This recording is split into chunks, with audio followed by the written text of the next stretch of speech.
दोस्तों, मंगोल को कौन नहीं जानता। शायद ही आज दुनिया में कोई ऐसा इंसान होगा जो हिस्ट्री में इंटरेस्ट रखता होगा लेकिन मंगोल के बारे में नहीं जानता होगा। मंगोल वो जालिम कौम थी कि जो 12वीं शताब्दी के आखिर में अपने एक सरदार जिसका नाम चंगेज खान था उसके शिपे सलारी में पूरी दुनिया जीतने का ख्वाब लेकर निकली थी और शायद मंगोलों का ये ख्वाब पूरा भी हुआ था।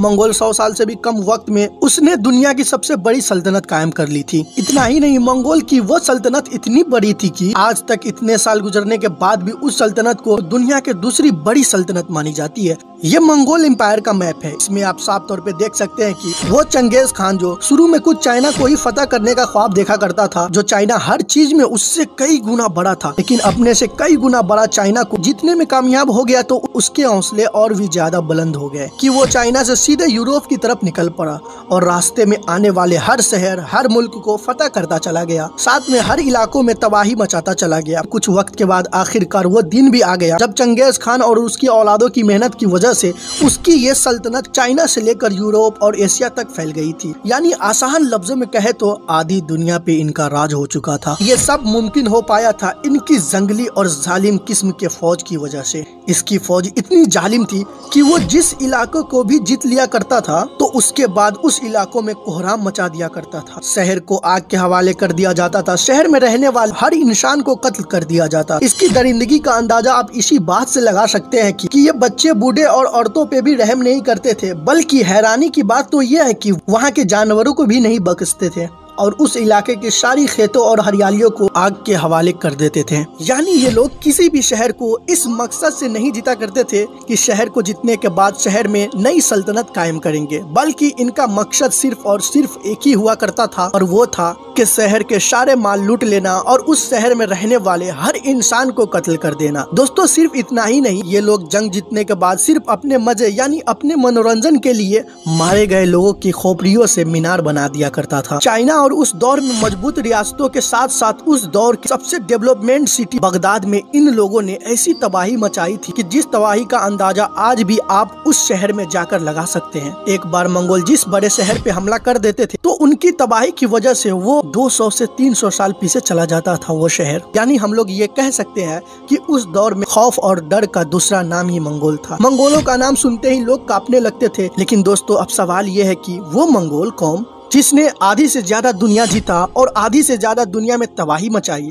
आखिर हिंदुस्तान पे कब्जा क्यों नहीं कर पाई? हालांकि हिंदुस्तान उनके करीब था, यानी उनके पड़ोसी था। तो दोस्तों, आप यहाँ तक हमारी वीडियो को देख रहे हैं तो यकीनन हमारी वीडियो आपको अच्छी लग रही है। तो इसीलिए दोस्तों, आपसे एक गुजारिश है कि अगर आप हमारे चैनल पे नए हो तो चैनल को सब्सक्राइब करें और वीडियो को शेयर करें और हमारी हौसला अफजाई के लिए हमारी वीडियो को लाइक भी किया करें। अब आप लोगों में से बहुत लोगों के दिमाग में ये ख्याल आता होगा कि मंगोल हमारे भारत देश पे हमला ही नहीं किया होगा, वरना वो मंगोल जो चीन से लेकर एशिया तक पूरा इलाका फतह कर लिया था, इनके लिए भारत देश को जीतना क्या मुश्किल हो सकता था। लेकिन दोस्तों, सच्चाई तो कुछ और ही है। दुनिया के सबसे बड़ी से बड़ी ताकतवर बड़ी सल्तनतों को अपने कदमों पे झुकाने वाले मंगोल भला उस देश को कैसे छोड़ सकते थे जो उस दौर में इतना ज्यादा अमीर था कि उसकी अमीरी की वजह से उसे सोने की चिड़िया कहा जाता था। और ये देश हमारा प्यारा भारत था। दोस्तों, हिंदुस्तान की अमीरी और भरपूर हरियाली और मजेदार मसाले की किस्से बहुत पहले ही मंगोलों ने सुन रखा था और शायद यही वजह थी कि जब मंगोल थोड़े से ही ताकतवर हो पाए थे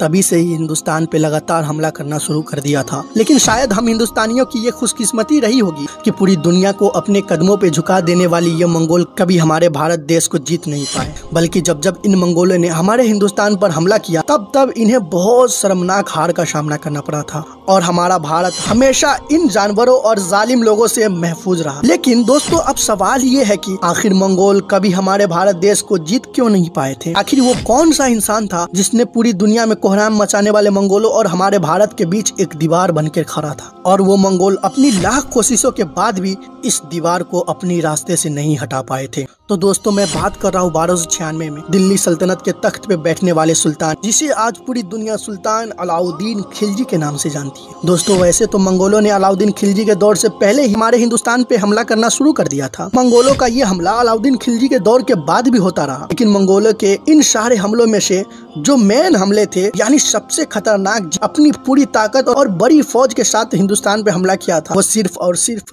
अलाउद्दीन खिलजी के दौरे हुकूमत में ही किए थे। शायद यही वजह है कि आज पूरी दुनिया मंगोलों से भारत को बचाने वाले का क्रेडिट अलाउद्दीन खिलजी को ही देते हैं। जिस दौर में अलाउद्दीन खिलजी तख्त पे बैठे थे, ये वो दौर था कि जिस दौर में मंगोल पूरी दुनिया में सुपर पावर बन के उभरे थे। उस दौर में मंगोल इतने खतरनाक और इतने ताकतवर हो चुके थे कि वो अपनी फौजों के घोड़े का मुंह जिस तरफ कर दिया करते थे, वो सल्तनत खुद उसकी सल्तनत में शामिल हो जाया करती थी। बड़ी से बड़ी ताकतवर फौजों में भी ये हिम्मत नहीं बाकी रही थी कि वो मंगोलों का खुल्लम खुल्ला मुकाबला कर सके। अलाउद्दीन खिलजी को अभी सुल्तान बने 1 साल ही नहीं हो पाया था कि मंगोल जैसी दुनिया के सबसे खतरनाक फौज ने उनके सल्तनत के बॉर्डर पर दस्तक दे दी थी। ये वक्त था 1297 की लास्ट और 1298 की शुरुआत। उस वक्त मंगोलों से निपटने के लिए सबसे पहले अलाउद्दीन खिलजी ने दिल्ली में रहने वाले हर आमो खास को अपनी मजबूत किले में महफूज किया। उसके बाद मंगोलों की बड़ी फौज के मुकाबले में ओलू खान और जाफर खान को शिपे सलारी में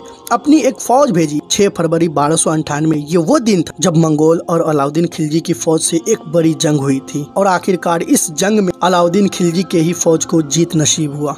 ऐसे ही नहीं, दुनिया मंगोलों से हिंदुस्तान के बचाने वाले का क्रेडिट अलाउद्दीन खिलजी को ही देता है। लेकिन इतने महान शासक का चरित्र इतना गंदा तरीके से बॉलीवुड वालों ने दिखाया है, जो इतिहास से सिर्फ छेड़छाड़ ही नहीं किया बल्कि पूरा का पूरा इतिहास ही बदल दिया पद्मावत मूवी में। दोस्तों, मुस्लिम बादशाहों के इतिहास को गलत बताकर फिल्म बनाया जाता है और कुछ लोग बिना इतिहास जाने फिल्म को इतिहास मान लेते हैं। और ये वो लोग होते हैं जो व्हाट्सएप ग्रुप को यूनिवर्सिटी मान लेते हैं, जाहिल नेताओं को इतिहासकार मान लेते हैं और झूठी इतिहास में बनाई गई फिल्मों को इतिहास मान लेते हैं, क्योंकि अनभक्तों की तो बात ही निराली है। दोस्तों, पद्मावत में अलाउद्दीन खिलजी का इतिहास पूरा बदल दिया गया है और कुछ लोग इसे सच मान लिया। द वायर की ये रिपोर्ट है जिसमें साफ साफ लिखा है कि मंगोलों के आक्रमणों को विफल करने के लिए भारत को अलाउद्दीन खिलजी का आभारी होना चाहिए। ऐसे समय में जब मंगोलों की क्रूरता से मध्यकालीन दुनिया का अधिकतम हिस्सा बर्बाद हो गया था, अलाउद्दीन खिलजी ने भारत और उसकी संस्कृति और सभ्यता को संकट से सुरक्षित रखा। दोस्तों, ये दैनिक भास्कर की रिपोर्ट है जिसमें साफ तौर पे लिखा है कि मंगोलों के अटैक से गुस्साए सुल्तान अलाउद्दीन खिलजी ने 8000 मंगोलों का सर काटकर दिल्ली में बन रहे श्री फोर्ट की मीनारों में ईंट की जगह पे चुनवाया था। दोस्तों, इतिहास का ये पहला वो बादशाह था जिसने